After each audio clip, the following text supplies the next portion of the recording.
Can I please have a motion and a second to reconvene the public meeting? Motion. Second. All in favor? Aye. Please stand for the Pledge of Allegiance, followed by a moment of silence for our servicemen and women. Pledge allegiance to the flag of the United States of America and to the republic for which it stands, one nation, under God, indivisible, with liberty and justice for all.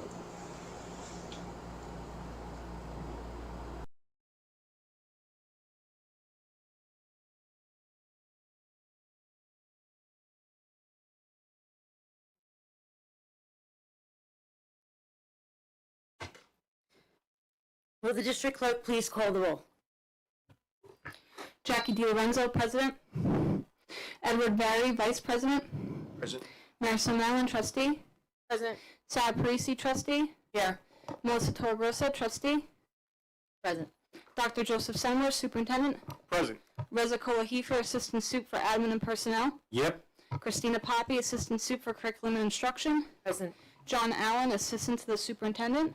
Present. Anthony Fasano, District Attorney. Present. Lori O'Hara, Executive Director for Professional Development, Compliance Services, and Special Ed. Present. Thank you. Sorry, and Leah Rakowski, our Student Board Member. Present. Thank you. All right, can I please have a motion and a second to approve the minutes of the July 14th, 2026 reorganization meeting and the July 27th, 2026 special meeting? Motion. All in favor? Aye. Motion carries. The reorganization items, can I please have a motion and a second to approve items 1 through 4 on the reorganization agenda items? I want a motion, but I don't see it on the board docs updated yet. Like, I just refreshed and I still don't see them. It's there.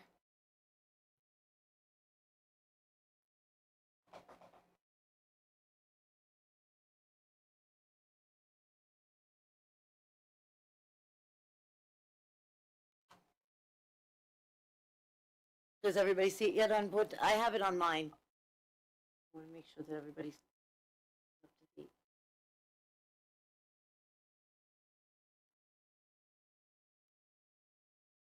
Do you see it? Okay. I logged in quickly through the district website. I see it. The first one is designation of board professional organization membership, that one? Yes, and then appointment of Title IX officer, appointment of attendance officers number 3, and appointments of residency officer number 4. Motion. Does anybody want a second? Do you see it, Ed? I'll second. Any questions? All right, all in favor? Aye. Aye, motion carries. All right, we don't have anybody from Orba, Scepter PTA Council, but we do have our ex officio student board member, Leah Rukowski. Is that how it's pronounced? Yes. All right, welcome and thank you so much for joining us on this lovely summer evening. Do you have, I know the school year hasn't started yet, but I want to give you an opportunity if you have any questions or anything you know from last year, anything you'd like to share with us. Not at the moment, no. Thank you. Okay, thank you. All right. We now have our first public comment portion of the agenda. Do you want to? I don't think I need to read all that from Mr. Taylor, so come on up.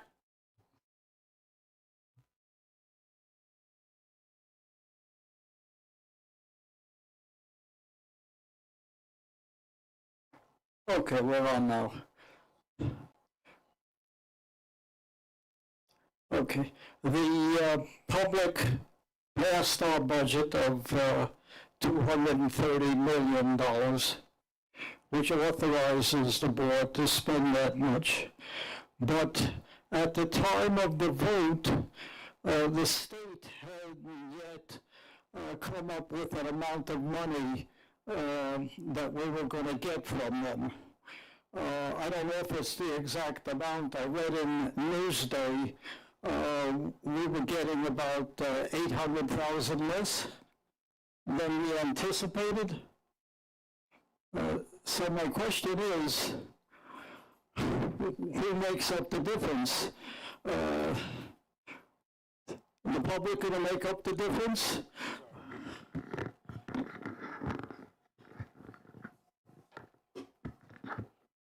Mr. Taylor, are you referring to the foundation aid? Yes. Yeah, okay. There we So go, this- yes. We, like most school districts, based on the fact at the time that both the state assembly and the state senate were, in their budget bill versions, were recommending a minimum of 2%. That's what we budgeted for, and that is ultimately what passed through the final state budget. So we did get the full 2% of foundation aid. And yes, the state budget was finalized after the school districts voted on theirs. He was also asking about who absorbs that. Well, there was a difference. Want to address this question? Does that change the 230,000 million that we're allowed to spend by the difference that we didn't get from the state? If you're referring to the foundation aid, that's Yes. my understanding, that we got the 2% that we budgeted for. So the paper lies. Again, I'm not sure what you're referencing. At the time, it was, we hadn't, like most school districts, with the minimum 2% that hadn't been finalized yet, but we were factoring that in. So I'm not exactly sure. If you want to show me, Mr. Allen, we'd be happy to look at what you're referring to. But if it's the foundation aid of 2% that we factored, like many districts did, into our budget, that did get finalized by the state after the fact when they settled. So Okay, when state we got the contract. final number from the state, we got enough money to balance what we anticipated in spending, that there was an equal number, what we were getting and what we were spending. Okay, that's good news. Don't always believe what you read. Okay, very good. I was worried there for a while. I understand. Okay, understand. Do you have a any- good year. Thank you. Thank you so much. All right, we are now moving on to the instructional and non-instructional personnel matters. Can I have a motion and a second to approve the instructional and non-instructional personnel items as presented? Motion.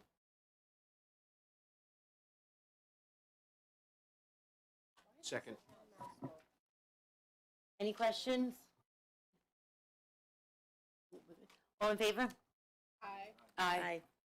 Motion carries.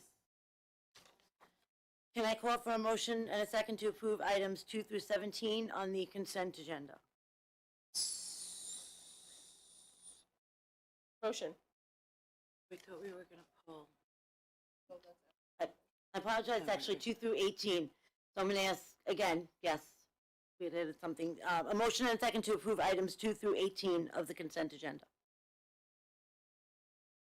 Motion? Second. Any questions? Yes. Okay. So for item number 2, the bid analysis, it's not clear which vendor was selected. Like my contract is just got an empty line to fill in, so I don't know which vendor I'm approving. So the vendor who will do the antenna repeater installation at the 3 locations is Bearcom. That's who is being recommended with the bid for board approval. Okay, perfect. So, I would also like to ask on number 9, which training is exactly being offered with number 9, the consultant service agreement with Global Compliance Network?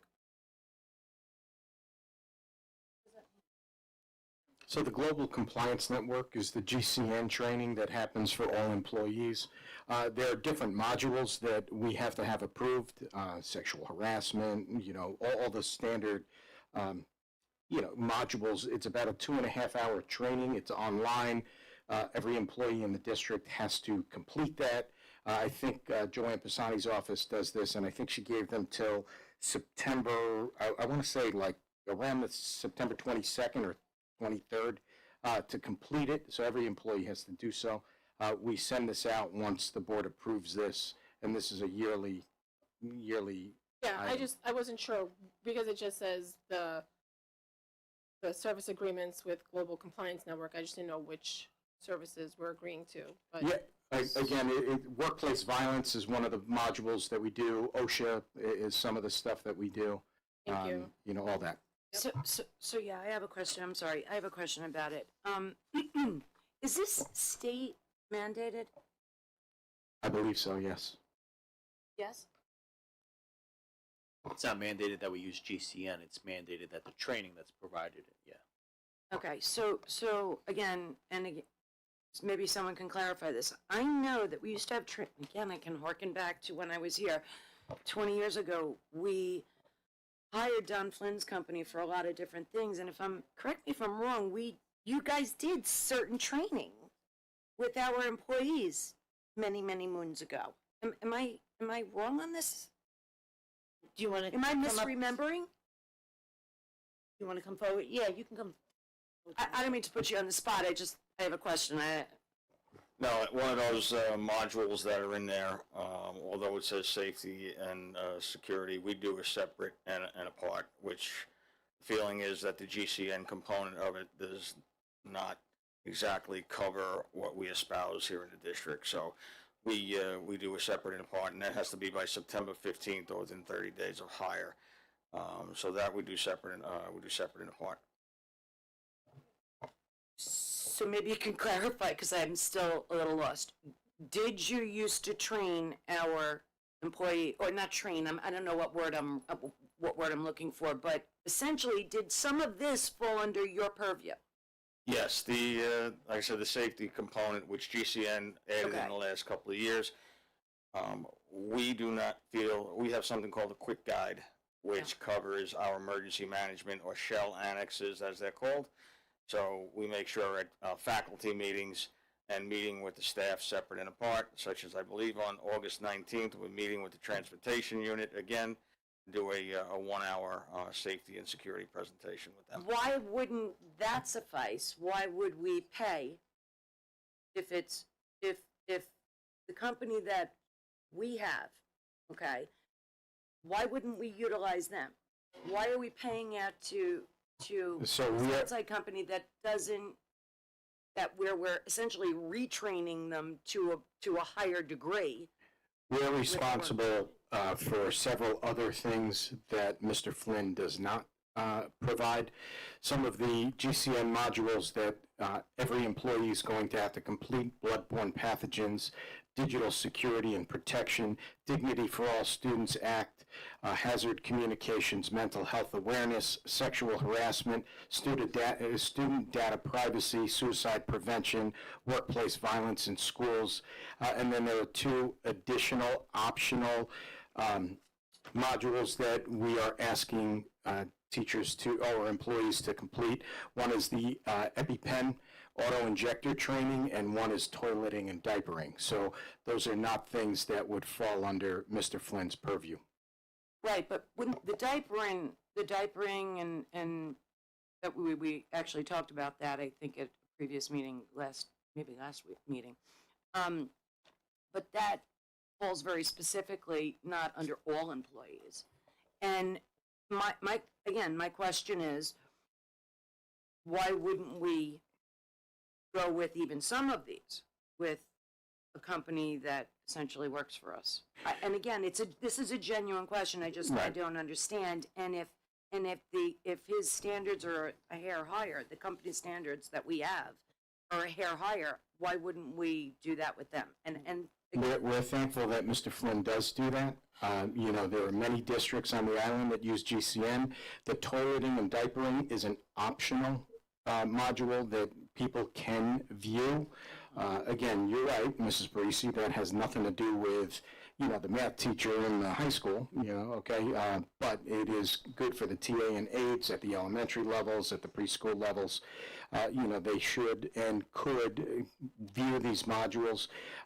I don't know, I've never had a conversation with Mr. Flynn if he can do bloodborne pathogens, quite frankly. I don't know, Don, and again, I'm not trying to put you on the spot. I don't know if you can do that, or if you have experience doing that. We would have to look to find someone to do this, and this is actually a very cheap option for the district. Do you do bloodborne pathogens? I can have a conversation with Eva regarding certain aspects.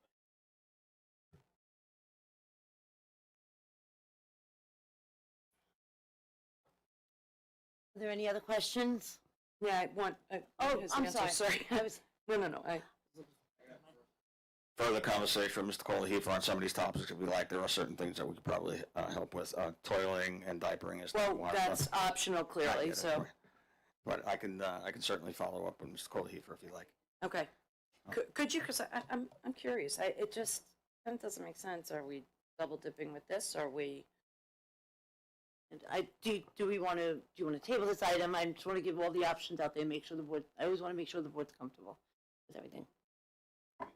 I'm just a little worried about the timeline we just heard, because I do want to I give know. the staff an appropriate amount of time to get it done without forcing them to have to, because of this. I mean, if it's necessary, but I would like to, for future, have this organized. But for me at least, I don't want to put the onus of responsibility back on the staff to end up leaving them with not enough time. I am happy to have the conversation with Mr. Flynn, trying to figure out some other option for September of 2027. But as you have pointed out, I do appreciate that you would consider the timeline of getting these done. Mr. Flynn said that he has 30 days from the start of some employees, or the employment, the date of hire. And for us, we try to get this done by the end of September. Given that our next board meeting is August 4th, I don't know that Mr. Flynn or I are going to have time to have that conversation, make an informed decision, and have this for board approval on August 4th, and then the next board meeting is not until September 1. So I would hope that the board would consider approving this now. Okay, okay. I have a question. My point being, I want this stuff up front, okay? I want to know these answers. Again, and I can only harken back to times past, it was a significantly less money. If we can save money in this avenue, in this area, and consolidate, that would be a good thing. If the company is doing more, that might behoove us to look into that as well. So, yeah, I'll approve it, but I definitely want answers to think about now for next year. I'd like to know the price. I'm looking and looking. I don't see what we're actually paying for it. Yeah, I know. It's about $1,800. For the whole district, That is correct. The whole district, the only cost is $1,800. The cost of the module is in the contract, and I believe it's $1,852, if I'm not mistaken, if that's the exact number, but that includes every employee, inclusive of people who are unable to do the training at the time of employment. So I do want to be very transparent, to use that word. Bus drivers, for example, I really hope they're not doing it while they're driving a bus. Right, so they are going to be paid overtime money to make sure that this gets completed. Aides and TAs are in the classroom assisting the kids. They don't have time in their day similar to what a teacher has. Teacher has prep period or a professional period that they can get this work done. The TAs and aides do not, so we pay them. The custodians do not have time in their day. They are busy doing work in the schools and making sure that the schools are clean. So they may, in fact, get overtime. Some may be able to do it during their lunch break, or, we have in certain circumstances given this to people in August so that they can do things during the summer when it's more convenient for them. It's not very time consuming. Again, it's a 2.5-hour thing. But as I said, it's about $1,800 for every employee of the district. I just don't see that in there. I'm just It's curious. Page 11. Page 11 Thank of that document. Keep scrolling down after the contract, and you'll see the schedule. And it's $1,852.20. So again, and I'm willing to do this, right? Because it's clearly something we need, but it might have behooved us to look into this with the company that we already were contracted with, because, again, has higher standards in certain areas and certain aspects, and might actually be more available with some of our employees within the district, where we're not locked into this time frame, or you know what I'm saying, or My only concern would be the timing, and Yeah. get every employee trained by Mr. Flynn would be a very daunting task. This is an online training that people can either do at their leisure or they can do during the school day. I get that. 1852 is a significant amount of money. I totally hear what you're saying, and I'm actually going to approve this, but these are my issues. So one of the things you want to keep in mind is this stuff, all the data that's necessary for all of the employees that we have, it generates reports on who's done it and who hasn't, and you get reminders in your email if you haven't. So, I mean, that's very labor intensive. Or we hope we do. No, I know you get I'd like to- emails. I'd like to maybe do this and see what it entails. Yeah. For 1852, I'd like to see. Sorry. I had a question. I heard something about some people might have to get overtime. This is a genuine question. I remember a conversation about, I think you said like the bus drivers, and I agree, for the context, please don't do the training while driving a bus. We pay a guarantee because not all of the hours are utilized, right? You know where I'm going with this? I don't foresee a reason anybody should need overtime to get this done, and I want to say that because I don't want that door to now be wide open and like, I got the overtime because I was doing my workplace violence we can get it. I understand where you're coming from, you know, and we could have discussions with the unit president about that, but the unit does have a guarantee in their contract, and for the most part, their guarantee is they're working that time. A 6-hour guarantee, 7-hour guarantee, they are working, maybe they're short 15 minutes.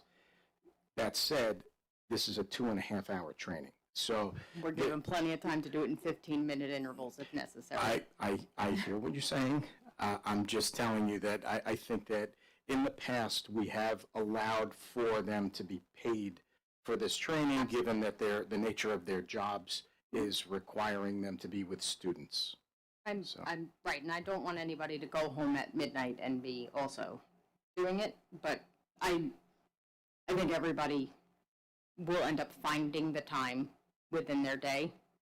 I just don't want to sing, you know what I mean? Like everybody's You know, got. right, but another point is, let's just for argument's sake say the Transportation Department, we asked them to try to do this during their workday, if they have 15 minutes, 20 minutes, whatever the case is. I don't know that we have enough computers for everybody to log into so that they can do this during the workday.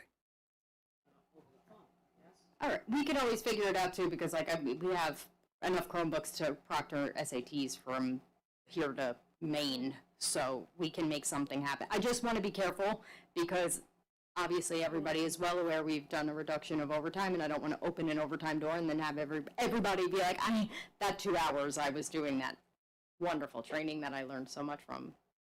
Let's clarify. We don't have the money to deal with excessive overtime. Which is right, So correct. So right. let's get creative. That's Yeah, my. and, but and again, yes, I want to wanna know give what enough the time to get creative. 1852 are. I want to see.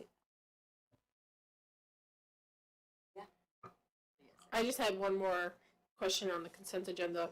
Item number 3, I don't know how you want to do it, but I would like to vote individually on each transfer. We can do that. Okay. So now should I do an approval for like item 2 and then 4 through 18 and then do 3 separately after that? Okay. Are there any other questions on anything else on the consent agenda before we go? Okay. All right, so now I'm going to ask for a motion and a second to approve item 2 and 4 through 18 of the consent agenda. Motion. Second. All in favor? Aye. Aye, motion carries. And now I'm going to go to budget transfers. Do I have to do a motion and a second for each one? Is that how that works? Okay. You want each one completely separate? The next one, okay. And there are two different things on here. All right, so the first one I'm gonna go through. Let's see how they're distinguished on here. Okay, is the one from 7/14/26. We'll look at that one. That one has most of them. The other one only has two. We're gonna start at the top. So can I have a motion and a second to approve the computer contractual transfer to Computer BOCES in the amount of $152,000? Motion. Second. Do we do any questions or just an all in favor? Okay. Do we want to do a roll call vote? Or did you want to just do an all ayes and, Whatever you want.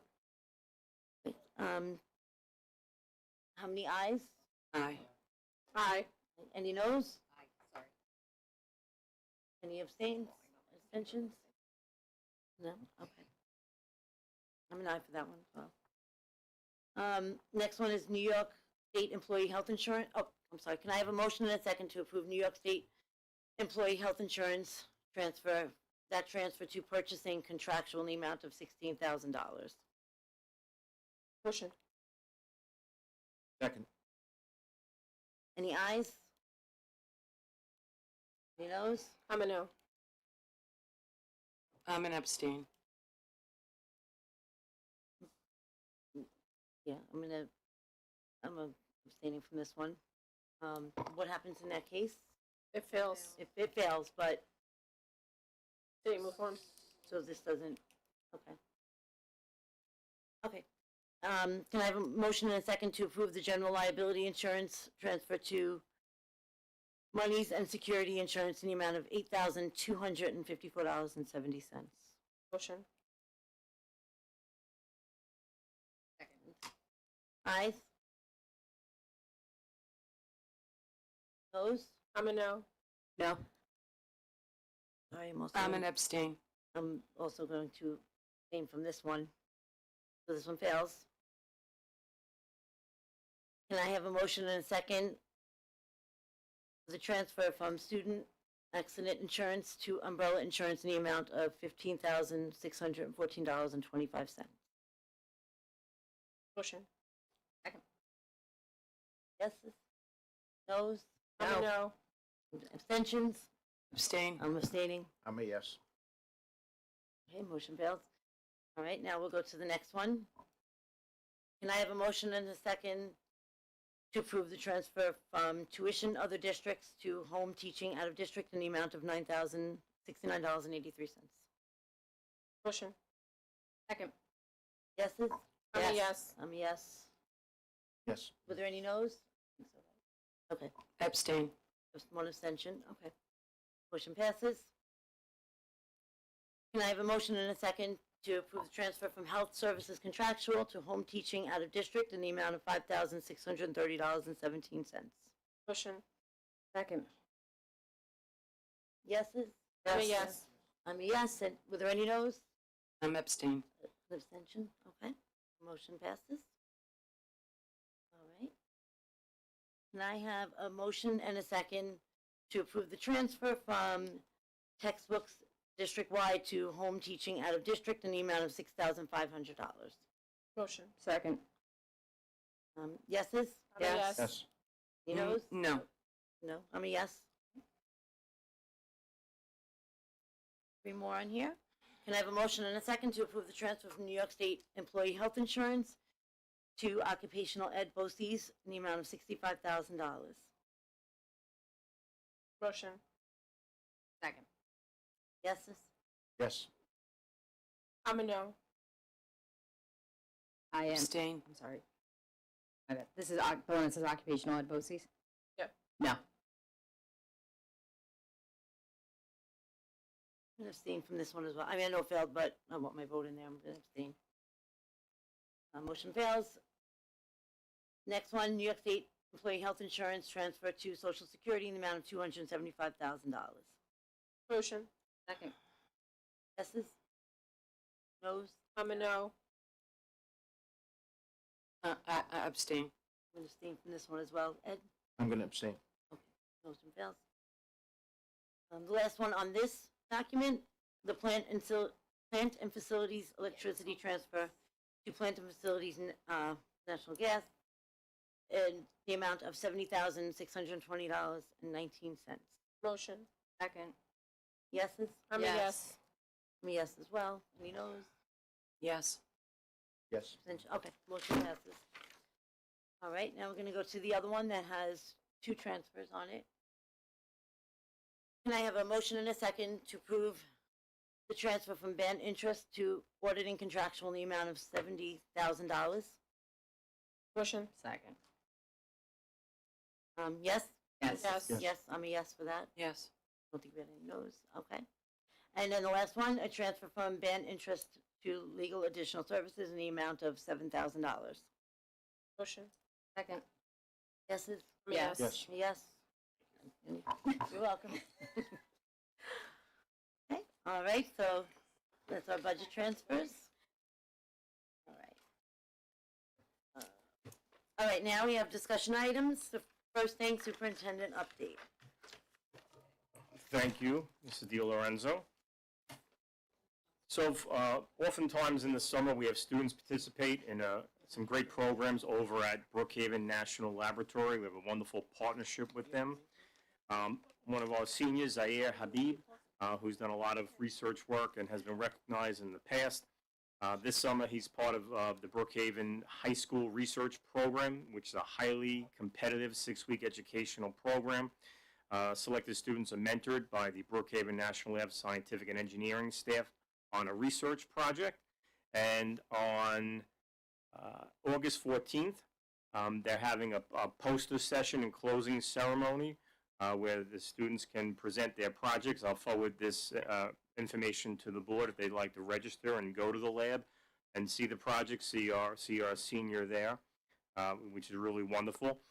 They also have a smaller 3-week STEM prep summer institute, and we had 2 students, Madison Simmons and Michaela Simmons, also participate in that.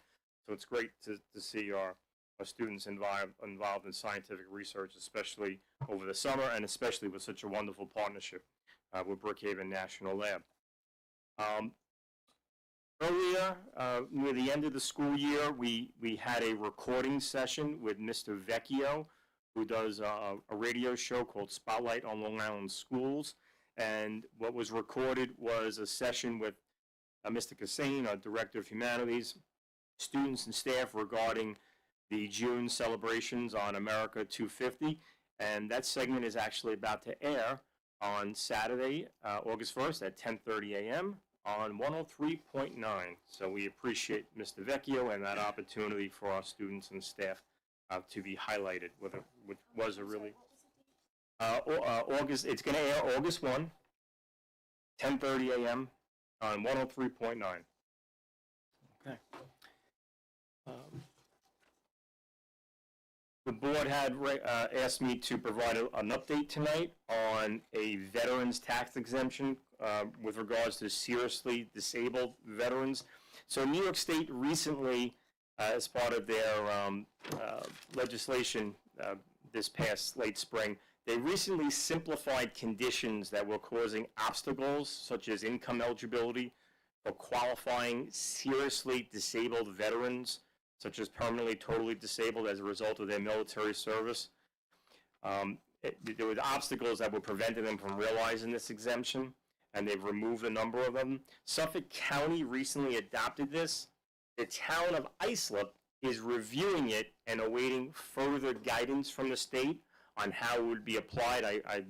We reached out to the town of Islip assessor's office, and I was able to engage with her in a conversation. The district does participate in what's called the alternative veterans exemption at the basic limits. Under that alternative veterans exemption, there's $12,000 for wartime, $8,000 for combat zone, and $40,000 for disability in terms of a tax exemption to a full exemption. For 2026-27 in Connecticut, I was told by the assessor's office that we have 96 veterans, and thank you, of course, to their service and especially sacrifice, with a 100% disability rating. New veterans are coming in with their updated disability ratios, and they're anticipating 5 such new veterans to apply for the 27-28 tax year. if the district were to adopt this newest disabled veterans exemption, the assessor's office has told me that the assessed valuation shift for Connecticut would be at a minimum of $3.7 million. So when there are people who are eligible for a tax reduction or exemption, that assessed valuation has to then, that burden has to fall on the non-eligible taxpayers. So what was the number again? $3,758,110. The town's assessor's office is hoping to have additional information on this newest exemption by the early fall, which will help school districts such as Connecticut make an informed decision. School districts have until March 1 of 2027 to adopt this exemption, which would be for the 27-28 school year. So as they forward us more information, we will forward it on to the Board of Education. Thank you. I appreciate that update because somebody had asked, and I always want to try to provide answers to the community. So thank you for that information. You said we have till March 1st to adopt, March 1st to adopt, and they'll give us more information. as they get it. If they come sooner, they'll give it to us sooner, but she was anticipating probably early fall. Now, as I was on the phone with her, she began speaking with me about LIPA and a LIPA pilot situation you might have been following in the news with the town of Brookhaven. And pilots are payments in lieu of taxes, which can have a negative fiscal impact on school districts. And she was sharing with me information that I put in folders for the Board of Education regarding how the town of Islip may be considering a pilot for LIPA properties for 27-28. This is a controversy that goes back a number of years to 2013 with the LIPA Reform Act that they tried to put in play in 2014, 2015, and then the Supreme Court made a decision called the Rouse decision. I don't want to step onto Mr. Fasano's legal codes as I explain this, but that kind of put a little bit of a hold to that, and they've subsequently, there's an appeal pending in the appellate division. So there's a real entanglement of litigation. A few months back, Gercio provided a white paper on this and a template letter for superintendents to send to the town's assessor's office. So in communicating with Mr. Fasano today, he's updating that letter. And once I have that updated letter, I could share it with the board, and then I could forward it on to the town's assessor's office here in the town of Islip, expressing our concern on the potential negative impact on assessed valuation, which directly impacts the tax levy. All right. Budget Advisory Committee. So as I've been sharing publicly, we have over 40 residents who are community members who have expressed an interest in participating on this committee that the board has established. And I was asked to kind of look back and see what kind of history I could find, including when in the past this committee started with Sabrina, our district clerk, Keller's help, also from Ms. Antone in the business office. We were able to find some documents and some history that go back at least till 2018, 2019. The committee at the time was smaller in scope, and they didn't begin meeting until January. And I know based on our conversations, our public conversations, we're looking to commence this committee earlier than that. The committee did have a developed charge structure and operational procedures. And what was interesting is that there used to be a policy in place that was retired several years even prior to that in 2015. So I provided in the folders for the board this history. My recommendation, now that we have the committees of the board established with, most of the committees have at least 2 board members and an alternate. My recommendation is for the board committee members, Mr. Allen, who's currently assisting in the business office, and myself to meet, review these documents, and use them as a template in planning for the 26-27 Budget Advisory Committee, and then this template can then be reviewed by the full Board of Education.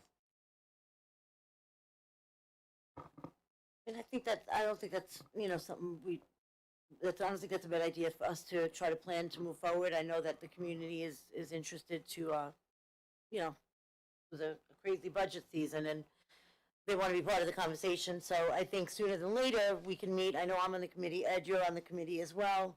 How does the rest of the board feel about that if we move forward with that meeting and then bringing that to everybody? So yeah, I think that's fine. We can plan that out. Right. And our marching band currently has their summer camp. They're hoping if the weather works out to do their little summer showcase for parents, probably 7 o'clock on Thursday night. They were looking at a rain time of a rain day to Friday around the same time if any members of the board would like to attend. Our marching band is truly one of the premier bands, marching bands that are out there across the island. And as always, thank you to all of our parental, youth, and community organizations, including PTA, SEPTA, Orba, Athletic Boosters, Civics, and Rotary, as well as all of our local businesses and alumni for all that you do on behalf of our students, staff, and community. Thank you. Thank you, Dr. Centimore. Next, we have our Board of Education topics. First topic is Basti Playground. I brought this topic forward. It was actually really adorable. We received many letters from students, their own handwriting, just requesting, an update on their playground and, whatever the outcome is. I just want to commend these students for putting their voices out there and putting their thoughts out there and forwarding it on to us. I read all those letters and thank you for your thoughts and maybe we can just have a little bit of an background update on our playgrounds. They were talking about the ground. Maybe Mr. Allen, if you want to just give a little overview on that and an update on the playground. Sure. So from what I understand, the Basti site-based team has asked whether or not there's a way to consider changing the surface underneath the one playground, which that playground I believe was installed about 15, 16 years ago. It has a engineered material called Fibar. What that means is it's wood fibers that go through a process to make sure there's no contaminants in there, so it gets certification. It also makes sure there's no metal or any other kind of contaminants in there as well. So that's been a topic of conversation over at Basti for a while. We did, in replacing playgrounds around the district over the last half a dozen years, have gone with a different surface. We've gone with a rubber mat, which makes it a whole lot easier to maneuver over, but it is definitely a change of surfaces. So we've addressed all the ones that were part of the 2019 bond. We do not have the ability to go back and do that work through a capital project.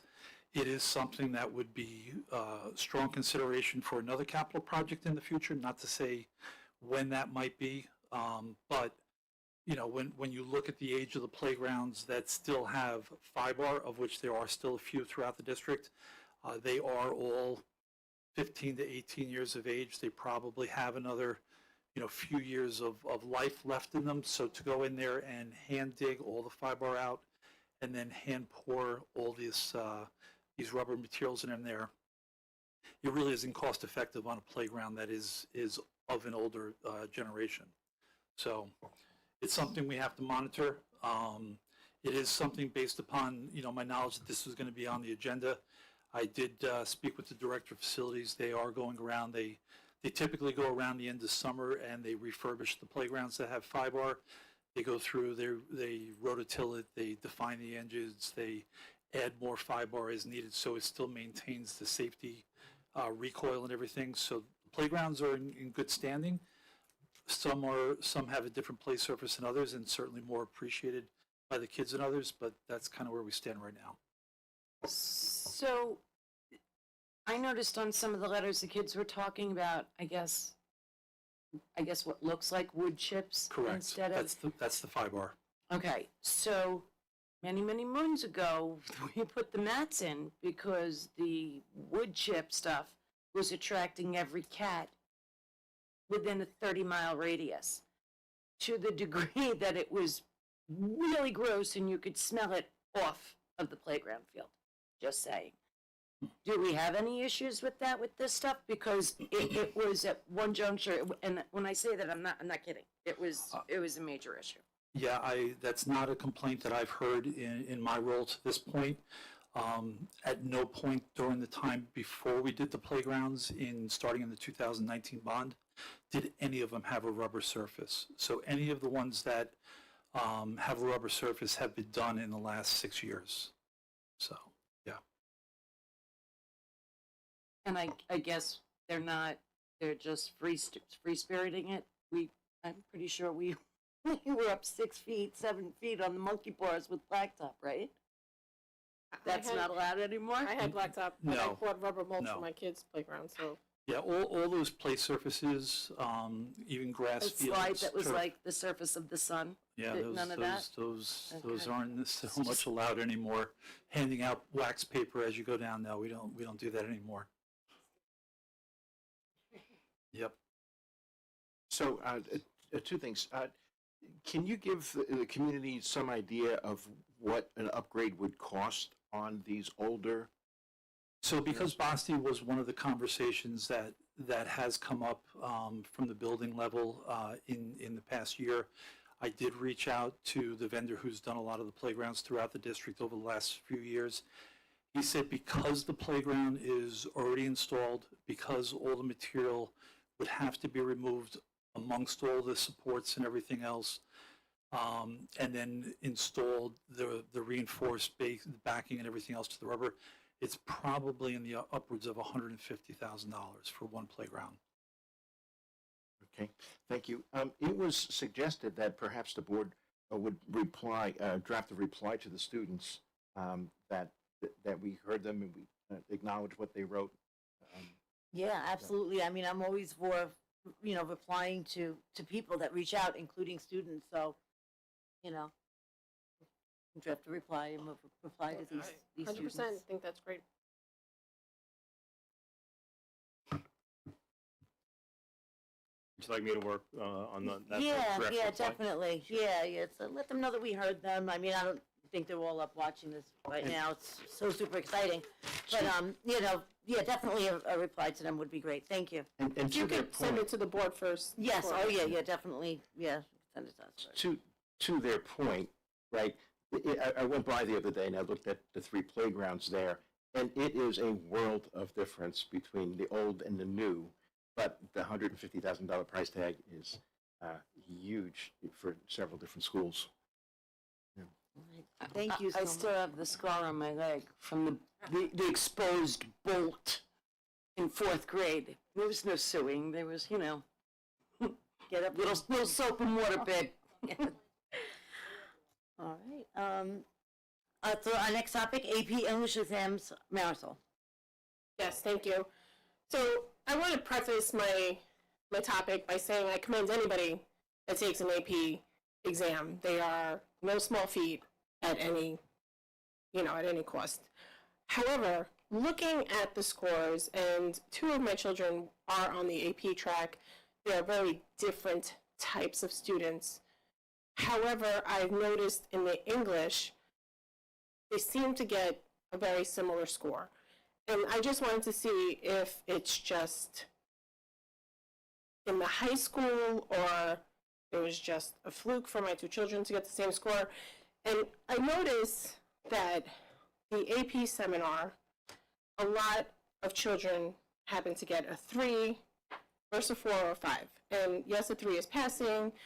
A lot of colleges will take it as an elective. A 4 or a 5 can be taken as the class itself. And I don't know if it's a lack of practice, because when I look at the English Lit, there are a lot more 4s and 5s than there are 3s. So, Ms. Poppy, my question, I guess, is how can we help the students get more 4s and 5s in AP seminar? Because last year there was actually no 5s. There was 8 4s, 63s. this year there was 41 threes, 12 fours, 6 fives, which is great, but how do we even that score a little bit more? Because when you get to English Lit, you have 25 threes versus 39 fours and 18 fives, which is amazing. So I just wanted to kind of have a conversation about that. Thanks, Mrs. Mallon. So the board, just so that you're aware, over the course of last weekend, I do believe that Dr. Senamore sent along all of that supportive data so that hopefully you've had a chance to review it. It's a 5-year look back of AP performance for our students in all subject areas wherein students take AP exams. And I appreciate your acknowledgement of our students' really positive performance here, right? It's no small feat to be able to say that our students in a particular course all universally earned scores of 3 or better, right? And we're very proud of that. We're proud of our results universally. Something else that's noted on the data table is a mean score for every subject area. So I do want to call that to your attention so you're able to make those relative comparisons. And you'll see plenty of strength in terms of our results, especially in that range of 3 or better, right? And you'll note that AP Literature, AP Language, AP Seminar are not alone in terms of student performance, average performance landing in the 3 or better range. They are different exams, and Mrs. Mallon, I know you can appreciate that based upon your own experience in your home of your students sort of having those academic experiences with their teachers and interacting with the coursework. And how do we get better? So part of it is practice, and it is fine-tuning our curricular decisions to better address the standards of the exam. Those standards are not necessarily fixed, right? We don't have an opportunity to preview exam content on an annual basis, right?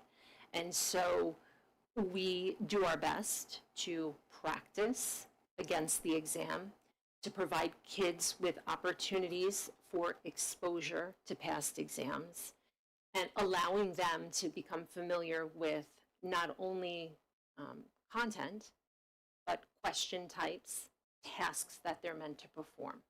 Right? Are the tests similar from year to year? They are.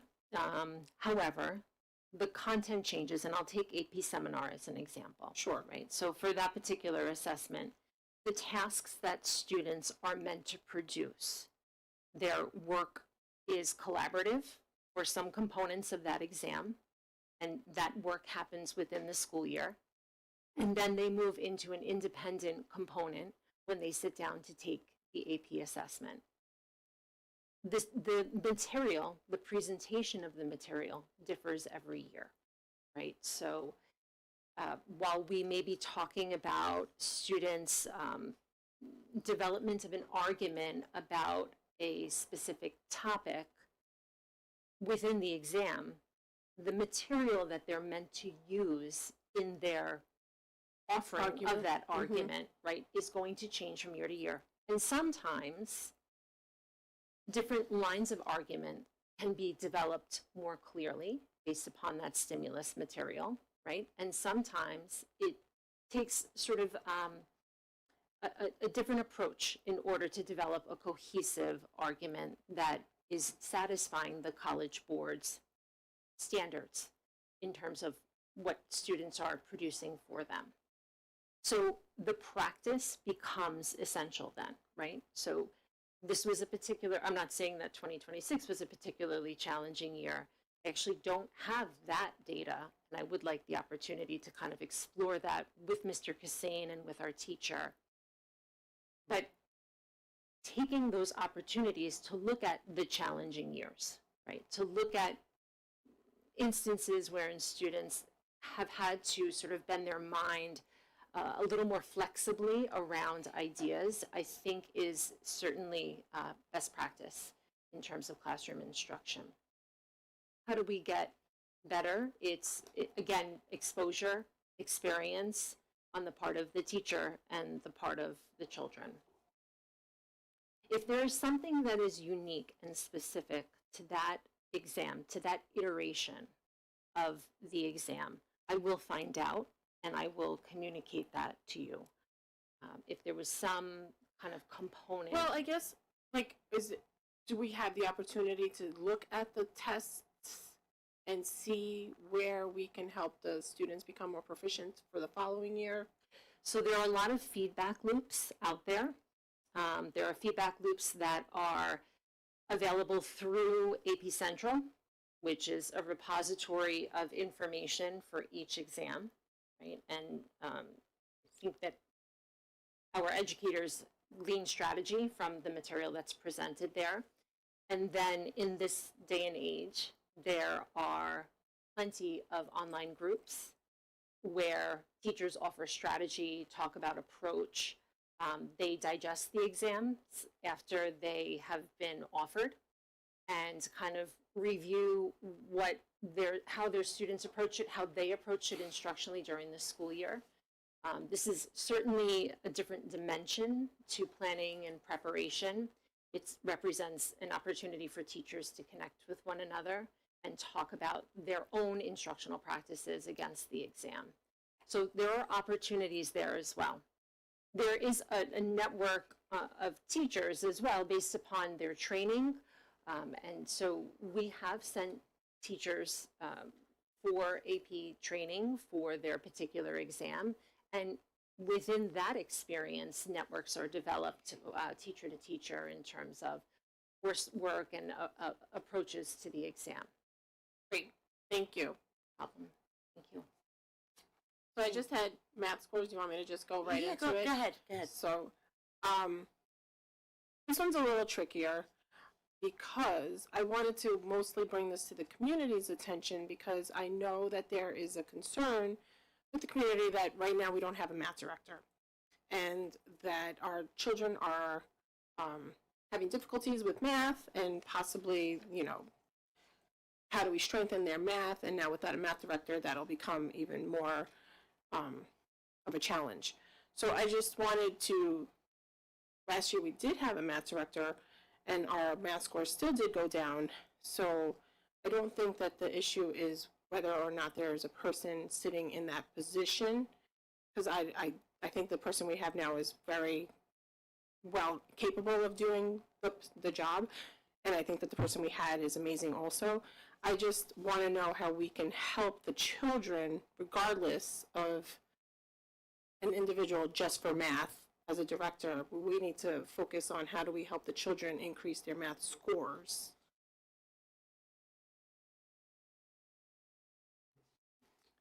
So Mrs. Burns, who's now the director of STEM, she's reviewing the June data, and she's developing a plan of approach that includes a number of subsequent steps. Soon our staff will be back, and Ms. Burns will be conducting an exam study with the teachers of Algebra 1, Geometry, Algebra 2, using itemized and standards-aligned exam resources, as well as their section performance reports. The study will yield areas for instructional focus and improvement within our own curriculum. Mrs. Burns plans to repeat the effort following the course's midterm examinations, so that'll provide a lot of great data months and months even prior to next June's Regents exams in those areas. She will identify supportive measures to address outcomes of the strategic data review, and she'll report departmental initiatives relative to data review and associated follow-up to Ms. Poppy in our Curriculum and Instruction Office, and of course we could then share that on to you. And keep in mind, the last several years we've done academic presentations at both the elementary and secondary level, and math will once again be a part of those conversations. But Ms. Poppy, did you want to kind of add to anything? Well, I just want to touch on those presentations. So I appreciate the presentations, but it's kind of like the assemblies. it's what they are, right? The kids go to the assemblies, they don't really retain anything. We have the presentations, but it's the action that I'm asking about. What are we actually going to do to help the kids increase their math scores? I appreciate hearing about it, but I want to see what we're going to do about it. And that's part of the data review that she's doing with the staff will inform the planning and the actions. And that's what we'll be able to report back, is what plans they're putting in place based on that item analysis, that data analysis of the student results. Thank you. Thank you. We have one more topic, and then we're going to go back to something previously on the agenda. I just have one more after this one more. Because I just had one more to add, I'm sorry. Okay, all right, so we'll do the Sable International Film Festival, Ed, and then we'll. Sure, come I'd you, like to Mary. share with the community that Connect Route 81 graduate Maria D'Agostino has organized the first Sayville International Film Festival that's running from August 13th through 16th at the Sayville Theater and the Creative Ministries Theater. Maria has made a number of movies, and for students that are interested in theater, it would be really kind of a neat thing for them to go and see and participate in. And you can see me for anybody who needs more information. Thank you, thank you. Marisol, do you have your other? So I just have a quick question. I just want to make sure that in the absence of an actual business official, not to put you on the hot seat, Mr. Allen, I apologize. I just want to make sure that our bills are being paid in a timely fashion. I know that there are some Suffolk County Water Authority bills that are not paid. There's one in particular for Sycamore that was not paid. It hasn't been paid in 3 months. So I just want to make sure that we are in a timely fashion paying all of our bills. So, yes, we are. That check was cut.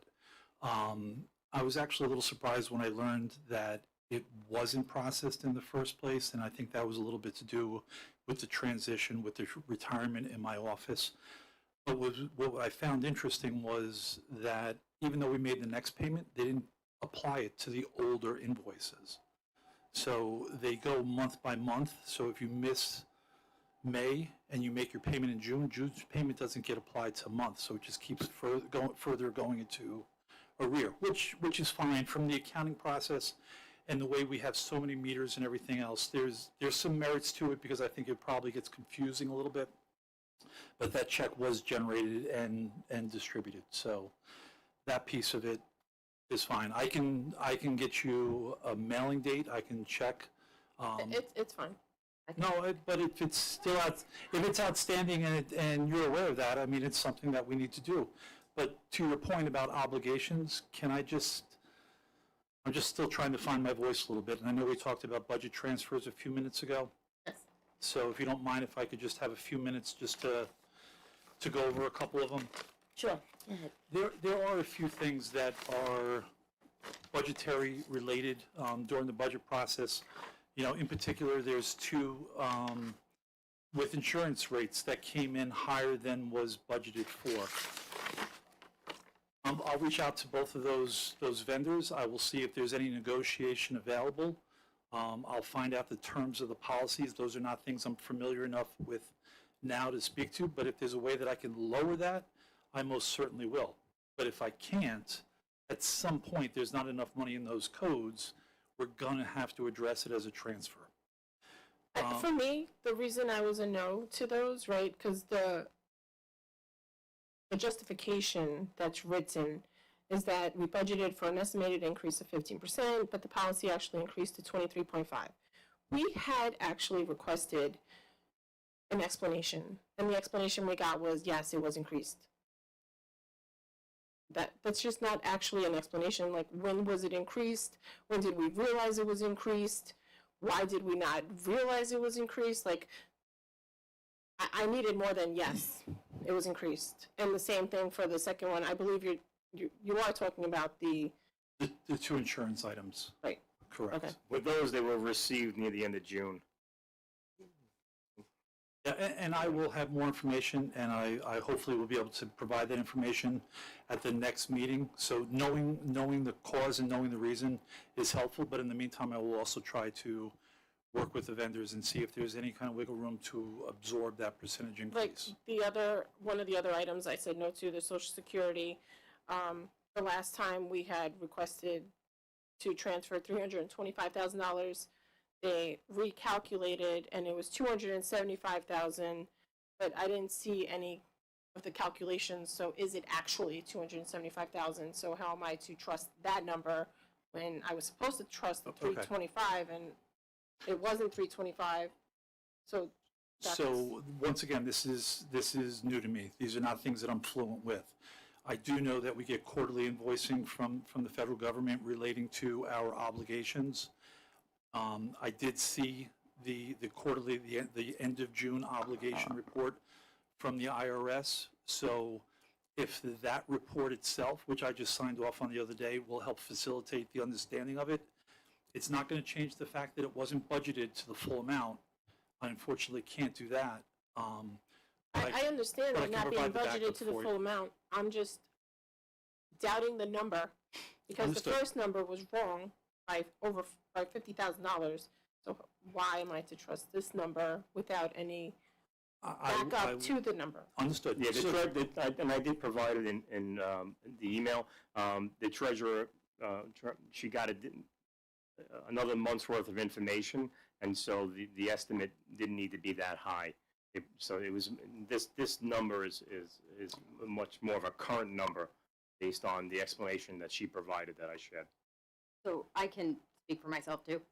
I get it. You know what I mean? Like I don't, John, Mr. Allen, I know that you are getting your bearing and you also are just back. Totally fine. For me, very similar to what the conversation we just had about the compliance training, right? Like when the answer is full and it makes sense, I have no problem doing it. It's just, if the explanation is the explanation, right? And it is what it is, and that's essentially what it boils down to, fine, but what is it, right? It might not be fun to hear. It might not be ideal. It might not be what I want to hear, but I don't, again, I'll speak for myself. I am not trying to halt the operations of an entire school district, Understood. but it is our responsibility to make sure that we are doing the right thing by them, and like, similar to what Marisol said, right? Like, I just want, explain it to me, right? Why did the number change? Like, show me how you got there, show me what you're seeing, so I know that is what makes sense, and I have no problem doing the right thing. It's just, I will be going forward every time I'm feeling I'm going to give a singular opportunity to answer my question, and if I feel it's being obfuscated, as we are, no until I get my answer. And I appreciate that. And during the voting, I didn't know the direction and the additional information that I needed to provide in order for the board to be comfortable moving forward. So that's fine. The other one that we have here is OCED. And one of the things that I've learned over the years is we don't say no to students if they want to go into the OCED programs out of the high school. So from year to year, it is a very difficult thing to budget for. My understanding is the number of requests that we have this year exceed the number of requests that we had last year. So there is potential if everybody gets the placement that they want, we could run into the same problem again. But once again, BOCES provided this service based upon our request. Now it's our responsibility to find the funding for it. So I'll come up with more information, but you're going to see him again on the 4th, and I'll try to have information for you then. I appreciate that. Thank you. Thank you, John. I appreciate that. And I think maybe going forward, what we should do, because I want to be a little clear, even to the community, because it was confusing. We were pulling different budget transfers off to vote separately on them. We did ask, because these were items that were on our last meeting 2 weeks ago. We needed more information. We asked for some information, and we didn't really get information. As Marisol did say, it was basically just reiterated to us with just maybe a few extra words. It wasn't enough. And with all due respect, being that we have you sitting there new in the role, probably, I know I can speak for myself going forward, what I would rather do is ask now that he's there, ask these questions at the moment when we're voting on them, maybe get a little information from you first. You know, for me, some of these it was that, a lack of information. Another one that was on there was about a policy that we were supposed to, you know, have this done every 24 months, and it hasn't been looked at in 3 years. So why? You know, the oversight on that was not done, and so now we have 16,000 on it. It was not done appropriately at the time that it was done, and that's not you, John. You know, not you at all. But I just want to offer some clarity to the community in this time when we have money that we're questioning everything, given that we had I don't want to keep going back to this, but it is what it is. We had this huge deficit, and we are questioning that because that's what we're put up here to do. As representatives of the district, the taxpayer, we are here to see that the taxpayer money is spent appropriately. We are trustees who are trusted to make those decisions, and we need to have all that information. So, you know, speaking for myself, and but to that particular item, the only reason why I didn't restate anything to that one was we're out of compliance with our policy. That doesn't mean we can't revisit the policy. So I figured there was another conversation that should happen at the policy meeting to determine whether or not the board wants to evaluate the policy, and then make changes. yes, thank you. And just for me with the BOCES, for example, totally makes sense what you're saying. I'm interested, where did we have higher, right? What can we do in the future to maybe get the numbers earlier so we can budget better? You know what I mean? That's all, it's little, just to give you a little direction. Like, I'm not looking for you to go interview the students and be like, how did you like BOCES? Is it worth it? Like, I just want to know what we're paying for. That's really what it boils down to, because we've brought up many times the conversation about the hope, the dream, right, of the in-house, bringing some stuff in-house. Understood. Yep. Would be nice to know what's being requested at higher levels too. Like, it all ties together. So it's not like a function of like, I believe that's what happened. I just want to know specifically, and that was Real what we were counts, looking real for. numbers. Right, Understood. and to Melissa's point, these students sign up for BOCES in the beginning of the year. So in the beginning of the year, we know how many students we have. So how are we at the end of the budget cycle when accounting for some students? So that's where my logic isn't Yep. logicking. So let me speak to that a little bit, Marisol. So the students don't get accepted, like around April they get accepted. You stated that at the beginning of the year for that year? No, well, in September, we know how many students we have in BOCES For that year? for that year. Yeah, Right. okay. All right, I just misunderstood. the Right. question. Okay. Yeah. Or if I may just shed a little more light on that. So our billing for BOCES occupational ed is based upon student counts that are taken in October. Right, October 1st, BOCES solidifies the number of participating students who have chosen to enroll in programs successfully. And that's where our bill is generated from. The year prior, when we're developing the budget, right, we are working off of a rolling average number that BOCES provides to us. So they say for the last 3 years, these have been your student populations in all of our programs. And this is the rate per student that we're going to charge you. Use this to forecast your budgetary decisions relative to this particular line. So in this particular case, we had more final enrollments in BOCES programs than we were working with that 3-year rolling average than we were forecasting with. And as Mr. Allen said, the district doesn't limit the number of students who may participate and enroll in these programs. So there's the delta.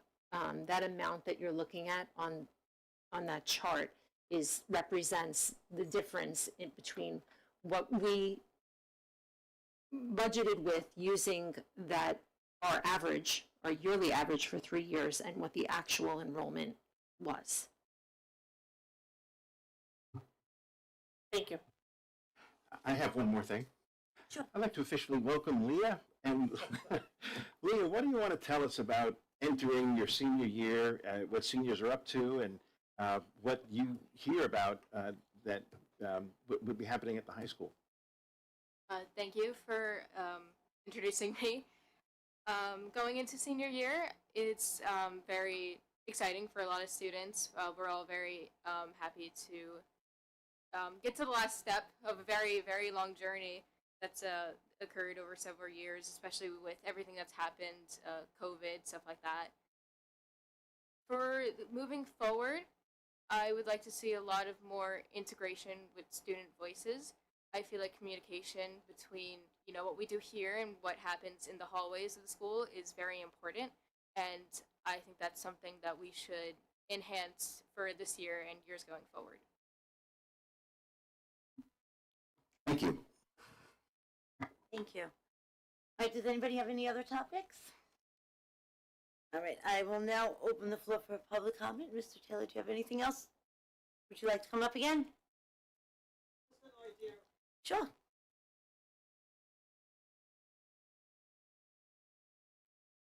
Students are not uniform like cookies in a box.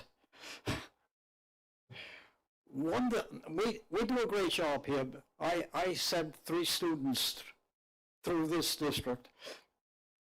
And my son, who is the most successful, when he went on to college, even though he definitely must have passed English Regents, and he passed 2 language Regencies, and he took mathematics all the way through, but the college retested him on everything. They found nothing wrong with his command of English, and they found nothing wrong with his command of mathematics. And one of the Regencies for language, they said he needed a little more polish. So this was money I spent anyway. Okay, so much for that. The only thing that students fall into is a bell-shaped curve. And this is going to always happen. They're not the same. Even in one family, they're not the same. The only thing is there is no communication between what we try and teach here and what the colleges are looking for. I speak to a lot of college professors, and they say they're not getting the student they got years ago. Okay, COVID did a number on them. There's no doubt about that. And the colleges are first admitting it now, that they're not getting the student that they used to get. So what are they doing?